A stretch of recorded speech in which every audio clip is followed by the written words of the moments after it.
آقای دکتر مجتبی شکوری سلام. سلام و عرض ادب خدمت شما و مردم عزیز ایران. ارادتمندم.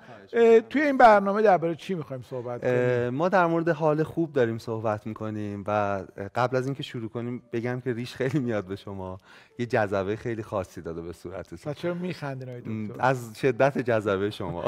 مگه جذبه خنده؟ من بغض گلومو گرفته از شدت، سعی می‌کنم با خنده پنهانش کنم، ولی نه واقعا یه کاریزمایی داشتید، بیشترم شده. شوخی که نه اصلا یعنی خیالم راحت نه اصلا من تو نختونم از وقتی اومدم خیلی خوب شده. خیلی متشکرم. خواهش میکنم. مرسی از شما. داریم در مورد حال خوب صحبت میکنیم و تو این برنامه میخوایم یه بحث جدیدی رو آغاز کنیم که خیلی جالبه.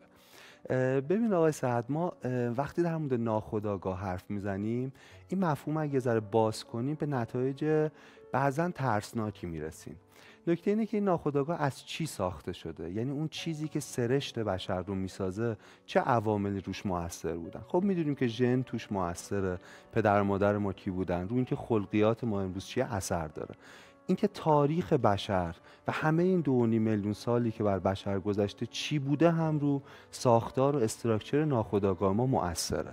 هرچند ممکنه ما امروز رفتارهایی بروز بدیم که تو سال 1397 کاربردی نداشته باشه تو دنیای مدرن، ولی این ذهن باستانی یه انباشته‌ای از این گذشته و یه ردپایی از این گذشته هم روش هست. مثلا یه چیزی رو مثال بزنیم، مثل ترسیدن. آدم وقتی میترسه مثلا 3 تا عکس‌العمل مختلف ممکنه نشون بده. یکیش اینه که میخکوب میشه یا خشکش میزنه. میدونید دلیلش چیه؟ چون سالها قبل، میلیون‌ها سال قبل، وقتی اجداد ما توی جنگل راه میرفتن، اگه ببر مثلا دندان شمشیری از پشت بوت‌ها رد میشده، ناخودآگاه خشکشون میزد برای اینکه صدای اضافه تولید نکنن، شاید بتونن از دید اون پنهان بمونن. یا مثلا وقتی میترسیم موهای دستمون سیخ میشه، درسته؟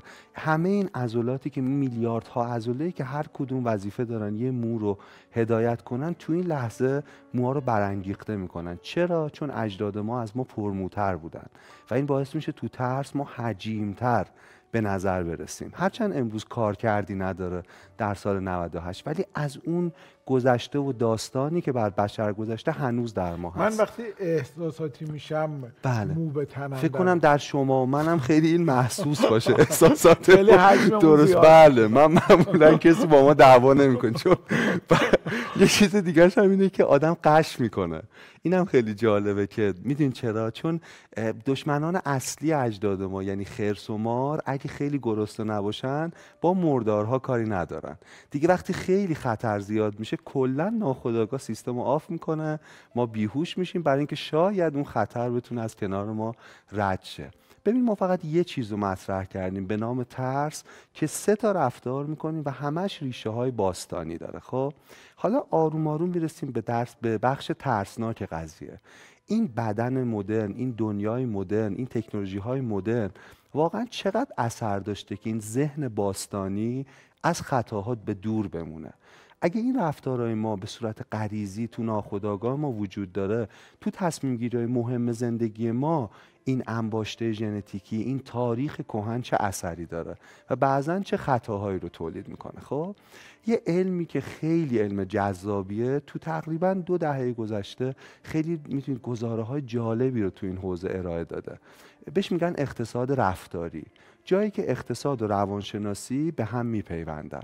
شروع میشه با دانیل کانمن که الان کتابش رو آوردم، که این آدم بررسی میکنه خطاهای شناختی که ما تو تصمیم گیری داریم و بعضا میدونید بهش قائل نیستیم ولی بسیار این خطاها مهمن. خب بعد این 2002 نوبل اقتصاد گرفته. 2017 ریچارد تیلر که اونم یک اقتصادشناس رفتاریه در حقیقت تو این حوزه کار کرده. میخوام بگم یکی از مهمترین در حقیقت شاخه‌های علم اقتصاد امروز اقتصاد رفتاری و سوال اساسیش اینه که ما در رفتارهای اقتصادیمون، در تصمیماتمون، در نگاهمون به دنیا چه خطاهایی از گذشته به ما به صورت میراث رسیده و تو رفتارهای ما اثر داره. خب یه مثالشو بزنم. مثلا یه کتابی رو اخیراً میخوندم جالب بود به نام کی، یعنی یا ون. کی ترفندهای علمی زمانسنجی عالی، دانیل اچ پینک. بله. تیم ترجمه نشر نوین. بله، بسیار کتاب خوبیه. این کتاب با همه کتابایی که در مورد برنامه‌ریزی علمی یه فرق اساسی داره. این خطاهای کهن و تاثیر این ناخودآگاه رو در ما دیده آقای صحت. ببینید مثلا میگه بدن یه ساعت بیولوژیک داره. مهمترین نکته تو برنامه‌ریزی اینه که این ساعت بیولوژیکی که خیلی هم باستانیه چه ویژگی‌هایی رو داره. مثلا بررسی کرده چیزی نزدیک به 70,000 میدونی مرجع علمی رو بررسی کرده تا این کتاب رو نوشته. 70,000 رو خیلی و پژوهش‌های جالبی داره. مثلا میگه خطاهای پزشکی بین ساعت 2 بعد از ظهر تا 5 بعد از ظهر 2.5 برابر بیشترن. خطاهایی که بعضا میتونه مرگاور باشه. بعد بررسی میکنه مثلا تو فضای مجازی پستایی که ملت میذارن. میدونید بخش زیادی نزدیک به 500,000 پست در فضای مجازی بررسی میکنه، میبینه که در ساعت 2 تا 5 بعد از ظهر غمگین ترین و دامترین پستا رو آدما میذارن. من فکر کردم دم غروب. نه تو 2 تا 5 یهو انرژی بدن افت میکنه، چون ساعت بیولوژیک بدن تو این شرایط انگار میدونی نیاز به استراحت، نیاز به ریست شدن داره و اون معتقده که تو این زمان نباید تصمیمات مهم گرفت. میدونی چون ما خیلی داونی تو این زاره. و بعد خیلی ارجاع میده به اینکه مثلا در بسیاری از بیمارستان‌های مهم دنیا یه چک لیست دارن در اتاق جراحی مخصوص ساعت 2 تا 5، چون اشتباهاتی در 2 تا 5 در جراحی رخ میده که در صبح یا در شب رخ نمیده. بعد همینو مدل میکنه، مثلا میگه ببینید ما وقتی ساختار استراکچر روانمون 2 تا 5 یه ویژگی داره، خب چون میدونید ما بر اساس اینم سازگار شده بودیم، مثلا سالها شاید صدها هزار سال چرت بعد از ظهر، خواب بعد از ظهر که من خیلی طرفدارشم، یه سنت روزمره و همیشگی بوده. چقدر هم عالیه، حتی اگر 10 دقیقه باشه کامل. آره یه ذره شد دقیقاً. ولی ما تو دنیای کاری مدرن عملا این از دست دادیم و بخش زیادی از فاجعه هایی که رخ میده حالا طبق بررسی‌ها این تو این دوره است. جالب‌تر اینه که میگه که نه تنها در یک روز آدم 2 تا 5 یعنی وسط روز قسمتی که ما داون میشیم، در عمر آدم هم همینطوره. میان سالی بدترین سالهای زندگیه. یه نمودار یو شکل. نه بدتر شما که کهنسالی الان قسمت خوبه نمودار. من خودم عرض میکنم. نه شوخ، شما ماشاءالله دلتون جوونه، ولی 54 سال. ببین یعنی دیگه آرام آرام دارید به رأس نمودار نزدیک میشید. یه نمودار یو شکل زندگی بشر خیلی جالبه. تو جوانی اوکییم، پر از دستاورد، آرزو، میل نسبت به آینده. تو سن بالام سازگار میشیم، به پذیرش میرسیم، به آرامش میرسیم. ولی بین 30 تا 50 سالهای بحرانی زندگیه. همونطور که 2 تا 5 هر روز میدونی ساعتهای سخت و بحرانی هر روزه. چرا اینو میگم؟ میخوام بگم ببینید حتی این ویژگی‌های ساختاری که در روان بشر، در بدن بشر، در زیست فیزیکی بشر وجود داره، انقدر روی در حقیقت رفتارش میتونه مؤثر باشه. خب آقای سعد، ما یه فرضی داریم مخصوصا تو 2-3 قرن اخیر که یه انسان رو موجودی منطقی میدونیم. معتقدیم تصمیماتش رو کاستن بنفیت میکنه، مزایاشو میسنجه، معایبشو میسنجه، میدونید. ولی این اقتصاد رفتاری میگه فرض انسان منطقی فرض غلطیه.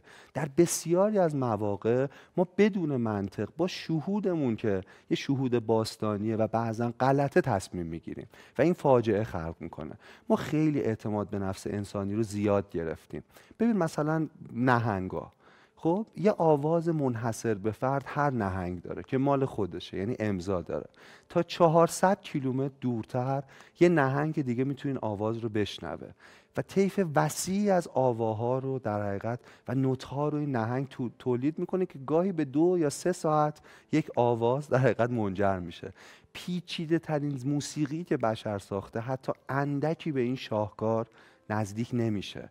فرض این که ما مجموعه کاملی از حواس، منطق، عقلیم، حداقل در مقایسه با نهنگا زیر سوال میره.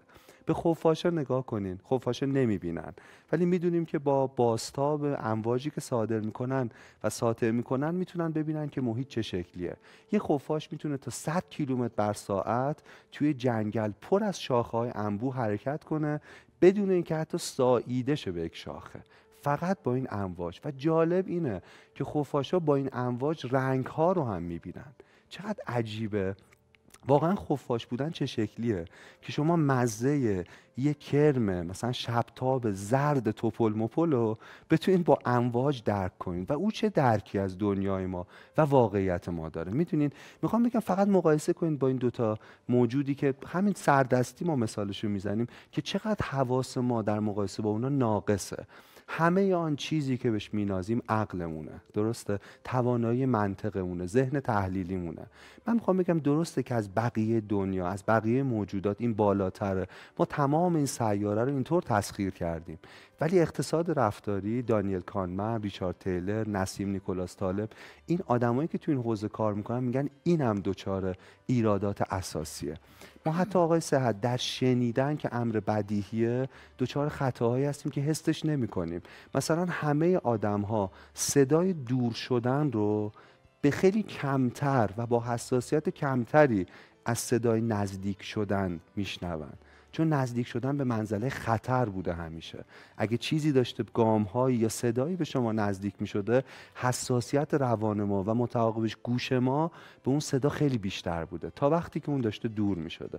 حتی شنیدن امری نیست که ما بتونیم بگیم، میگه حتی دیدن، گاهی وقتا میگیم برای اینکه بگیم واقعاً مطمئنیم در مورد چیزی، میگیم با چشمای خودم دیدم. خیلی میشه بحث کرد که ما فقط چه طیف کوچکی رو می‌بینیم.